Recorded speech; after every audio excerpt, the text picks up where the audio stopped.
بسم اللہ الرحمن الرحیم۔ السلام علیکم ورحمۃ اللہ وبرکاتہ۔ بابا جان کی زمینوں کا محافظ عاطف چاچا تھا۔ وہ ان کا منشی بھی تھا۔ اس کی بیوی بچے اکثر ہمارے گھر آتے رہتے تھے۔ اس کا سب سے بڑا لڑکا ابرار میرا ہم عمر تھا۔ بچپن میں جب وہ ہماری حویلی آتا تو میں بہت خوش ہوتی، کیونکہ وہ اور لڑکوں سے بہادر تھا۔ اس کو اس چھوٹی عمر میں تیرنا بھی آتا تھا۔ میرا ہاتھ پکڑ کر ندی پار کرا دیا کرتا تھا۔ آم کے درخت پر چڑھ جاتا اور میٹھی میرا ہاتھ پکڑ کر ندی پار کرا دیا کرتا تھا۔ آم کے درخت پر چڑھ جاتا اور میٹھی میٹھی کیریوں سے میرا دامن بھر دیتا۔ ابرار کے آتے ہی میں اس کے ساتھ چل پڑتی۔ ہم دن بھر کھیتوں میں گھومتے، بیر چنتے اور درختوں کے جھنڈ میں چھپ کر گنے کھاتے۔ وہ مزے مزے کی کہاوتیں کہانیوں کے انداز میں سناتا۔ وہ میرا ہم مزاج اور بچپن کا ساتھی تھا۔ اس کے ساتھ خبر ہی نہ ہوتی کہ کب صبح ہوئی اور کب شام ہو گئی۔ گھر آتے تو خوب مار پڑتی، پھر کافی دن وہ نہ آتا، اور جب آتا تو ہم پچھلی مار بھول کر گھر سے کھسک جاتے۔ خیر یہ تو بچپن کی باتیں تھی۔ ذرا عمر بڑھی تو خود بخود سوج بوجھ آنے لگی۔ وہ بھی بڑا ہو گیا تھا، مگر اس سے گھر کی خواتین کا پردہ نہیں تھا۔ میری ماں اس گھرانے کی خدمات کی وجہ سے ابرار کا خیال کرتی تھی۔ جب کہ ہمیں میٹھی روٹی بنا کر دیتی تو اس کے لیے بھی بنا دیتی تھی۔ ایک میرے سوا خاندان کے سبھی افراد کے ذہنوں میں یہ بات جا گزی تھی کہ ابرار ہمارے منشی کا لڑکا ہے۔ جب میں باشعور ہوئی تو ماں میرا اس سے بات کرنا معیوب خیال کرنے لگی۔ میں تو پہلے کی طرح سادگی سے ہنستی بولتی تھی اور وہ ہمیں آپس میں باتیں کرتے دیکھ کر ماتھے پر بل ڈال لیتی تھی۔ کچھ دنوں بعد میری چھوٹی چچی، جو میری ہونے والی ساس بھی تھی، ہمارے گھر آ کر رہنے لگی۔ ابرار ان کی موجودگی میں گھر کے اندر نہ آتا، شاید اماں نے منع کروا دیا تھا۔ مجھے بہت غصہ آتا، دل ہی دل میں کہتی، اماں اللہ تم کو سمجھے جو ابرار کو روکتی ہو۔ مجھ نادان کے یہ بول اللہ کی بارگاہ تک جا پہنچے کہ جلد ہی میری ماں مجھے بھرے گھر میں اکیلا کر گئیں۔ چھوٹی چچی کا اپنے گھر ہمارے گھر سے کوس بھر ہی پرے تھا۔ وہ چند دنوں کے لیے رہنے آئی تھی، مگر اماں کے اس جہاں سے صدار جانے کے باعث مزید قیام کرنا پڑ گیا۔ اب میرا بہت جی گھبراتا اور دل کسی سچے غمگسار کو تلاش کرتا۔ ایسے میں ابرار کی بہت یاد آتی۔ وہ ڈیوڑی میں آ کر آواز لگاتا، گنے لے لو یا فلاں چیز لے لو، ابا نے بھجوائی ہے۔ تب میں دروازے کی طرف دوڑی جاتی اور اسے اندر بلا لیتی۔ جب اماں زندہ تھی وہ بھی اسے اندر بلا لیتی تھی، مگر جب سے چاچی آئی تھی وہ حویلی میں داخل ہونے سے جھجکتا تھا۔ دراصل دل میں نے ٹھان لی تھی کہ مجھے چچی کے سپوت سے شادی نہیں کرنی، لہٰذا ان کی زیادہ پرواہ بھی نہ کرتی تھی۔ آخر کار اصرار کر کے ایک روز میں نے ابرار کو گھر کے اندر بلا ہی لیا۔ جب وہ میرے چنوں کا بڑا سا گٹھر لے کر آیا تھا اور چچی کے سامنے ابرار کی خوب خاطر مدارت کی، وہ خاموشی سے دیکھتی رہی۔ اب وہ روز ہمارے گھر آنے لگا۔ اس کے آتے ہی میں سارا کام چھوڑ کر اس سے باتیں کرنے لگتی۔ چچی کو بھی اندازہ ہو گیا کہ ہم ایک دوسرے میں دلچسپی رکھتے ہیں، مگر انہوں نے کوئی روک ٹوک نہیں کی، بلکہ خاموش رہی، کیونکہ ہر صورت وہ اپنے بیٹے کے لیے میرا رشتہ لینا چاہتی تھی۔ جب میری شادی میں 6 ماہ کا عرصہ رہ گیا تو میں نے اس سے کہا کہ یہ عورت تو ٹس سے مس نہیں ہوتی، اب کیا ہوگا؟ تمہارے والد کی ہمت نہیں ہوتی کہ وہ میرے بابا جان سے میرا رشتہ مانگے۔ وہ رشتہ مانگے بھی تو کیسے؟ میرا ابا تو تمہاری زمینوں کا رکھوالا ہے، ان کو بھلا وہ کیوں کر رشتہ دینے لگے؟ کچھ تو کرنا چاہیے، میری شادی کے دن نزدیک آ رہے ہیں۔ یہ بات سن کر وہ سوچ میں پڑ گیا۔ بابا جان نے ان دنوں ایک کم عمر لڑکی سے شادی کر لی تھی اور اسے شہر میں کوٹھی لے کر دی ہوئی تھی۔ وہ اکثر وہیں چلے جاتے تھے۔ تبھی چچا اور چاچی نے ان دنوں ہمارا گھر سنبھالا ہوا تھا۔ چاچی کافی دن رہنے کے بعد آخرکار اپنے گھر روانہ ہوئی اور اپنی بیٹی کو بھیج دیا۔ کہا کہ شاہینہ اکیلی ہے، اس کا جی گھبرائے گا تو اس کے ساتھ رہو۔ یوں ناصرہ میرے ساتھ رہنے آ گئی۔ وہ بھی مجھے ابرار کے ساتھ گل مل کر باتیں کرتے دیکھ کر حیران ہوتی۔ تاہم وہ نوجوان لڑکی تھی، جلد ہی ہم سے گھل مل گئی۔ اب ہم تینوں باتیں کرتے اور ہنستے بولتے۔ ابرار کی باتیں ناصرہ کو اچھی لگتی، گرچہ وہ بہت احتیاط کرتا کہ ناصرہ کو ہم پر شک نہ ہو جائے، لیکن میں پرواہ نہ کرتی، بلکہ چاہتی تھی کہ اسے پتہ چل جائے کہ میں ابرار کو پسند کرتی ہوں، تاکہ اپنے بھائی کو منع کر دے۔ لیکن ناصرہ نے کسی سے کچھ نہ کہا۔ ایک دن جب میں ابرار کمرے میں بیٹھے تھے اور میں آئندہ زندگی کے خدشوں کا اظہار کر کے رو رہی تھی کہ بابا جان آ گئے۔ ناصرہ نے اس کو چھپا دیا۔ بابا جان ہمارے کمرے میں آئے اور مجھے روتا دیکھ کر پوچھا، یہ کیوں رو رہی ہے؟ وہ بولی اپنی ماں کو یاد کر کے رو رہی ہے۔ وہ چلے گئے تو میں نے اس سے پوچھا، ناصرہ تم نے بابا جان کو بتایا کیوں نہیں کہ میں کیوں رو رہی تھی؟ کہنے لگی تم میرے تایا کی بیٹی ہو اور میں نہیں چاہتی کہ وہ تمہیں یہ ابرار کو مار ڈالیں۔ میری شادی میں 4 ماہ رہ گئے تھے اور مسئلہ جوں کا توں برقرار تھا۔ جب وہ آتا میں اس پر غصہ اتارتی۔ تنگ آ کر اس نے کہا کہ ایک ہی راستہ ہے کہ ہم مرضی کی شادی کر لیں۔ اگر تم ایسی شادی پر تیار ہو تو چلو نکاح کر لیتے ہیں۔ میں تیار ہوں، میں نے جواب دیا۔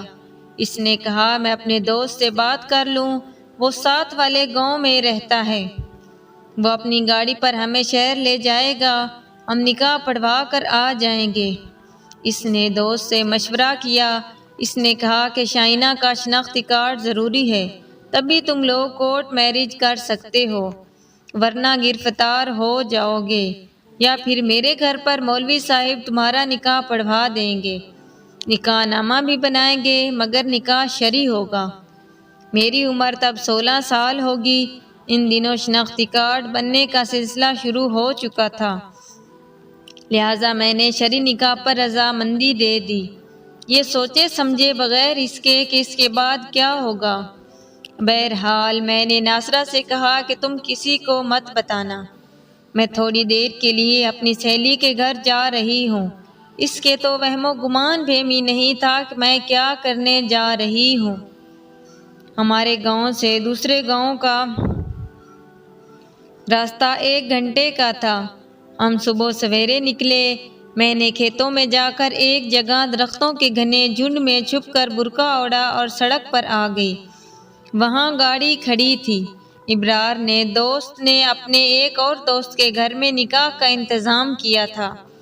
وہ شادی شدہ تھا۔ گھر میں اس کی بیوی کی 2-3 رشتہ دار عورتیں بھی موجود تھیں۔ اس کے بھائی گواہ بنائے گئے اور نکاح ہو گیا، جیسے گڈے گڈی کا کھیل ہو۔ واقعی یہ گڈے گڑیا کا کھیل تھا۔ نکاح خواں اسی شخص کا قریبی رشتہ دار تھا جو 16 سال کی لڑکی کے نکاح کو جائز سمجھتا تھا۔ میزبان نے کہا کہ یہ میرے چچا زاد ہے، یتیم لڑکی ہے، میں اس کا ولی ہوں۔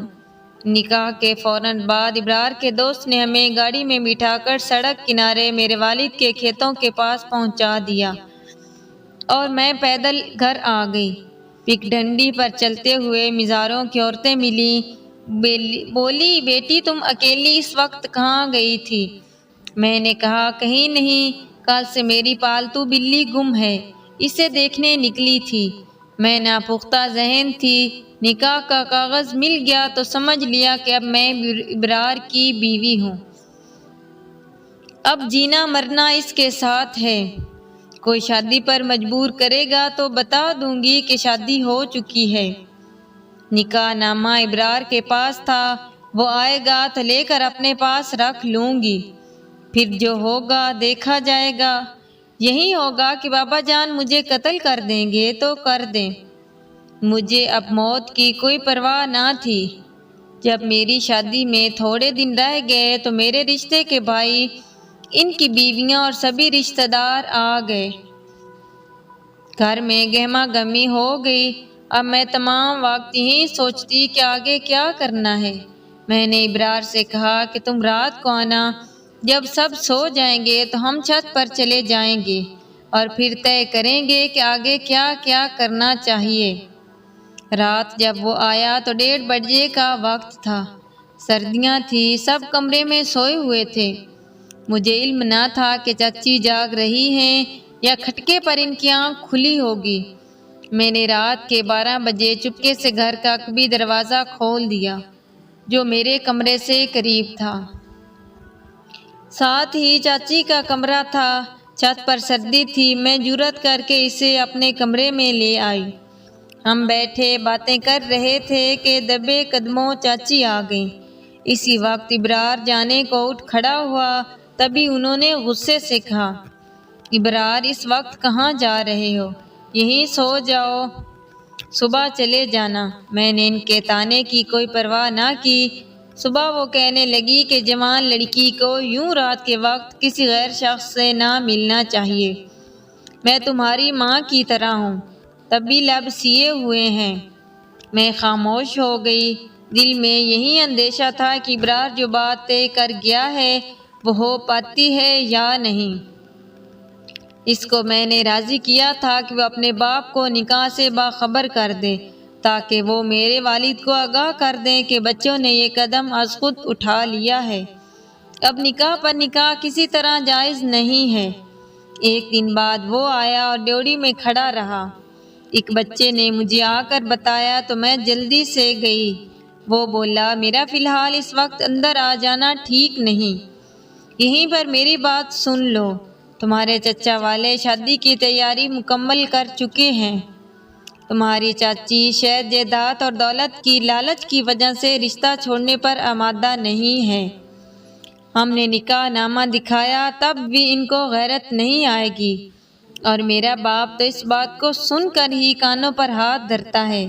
اس نے کہا ہے کہ یہ ناممکن ہے، اس کو کوئی تسلیم نہ کرے گا۔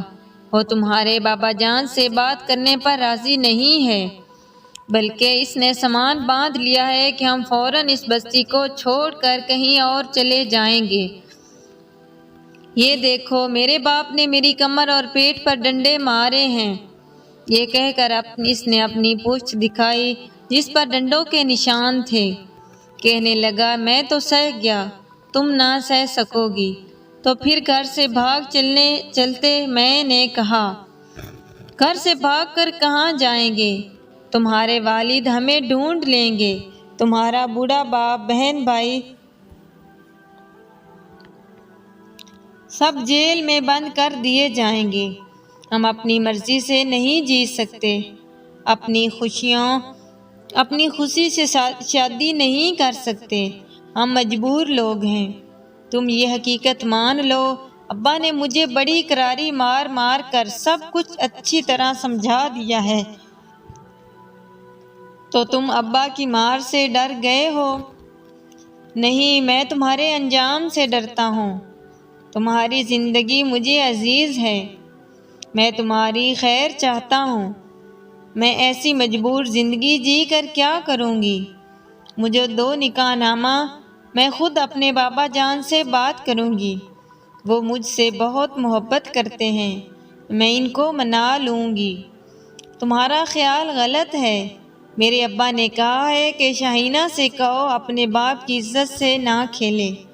پھر اس نے نکاح کے کاغذات جیب سے نکالے اور مجھے دینے کی بجائے پھاڑ ڈالے اور کہا، یہ ٹکڑے بھی جلا دو، اب ہم اس بستی سے ہی جا رہے ہیں، ہمیشہ کے لیے، یہی میرے ابا کا فیصلہ ہے۔